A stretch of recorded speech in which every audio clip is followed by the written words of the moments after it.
The next chapter in the leadership of the Penn State Athletic Department makes history as Penn State hires their first female athletic director. Sandy Barbour will begin her term at Penn State on August 18th as one of just a few females at the helm of a major college athletic department. First-year University President Eric Barron said Barbour was the clear choice, their first choice, and a unanimous choice. Some background on Barbour. She hails from Annapolis, Maryland, saying she's happy to be back on the East Coast.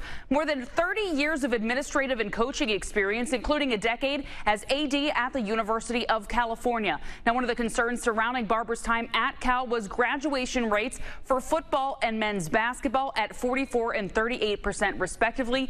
Much of that, she says, due to budget cuts. That's compared to Penn State's rates of 85% and 100%.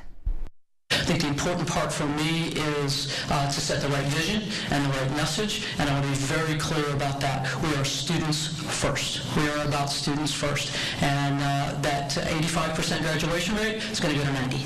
It's going to be important that we sit down and talk through a wide range of topics. Most importantly, what's in Penn State's best interest moving forward.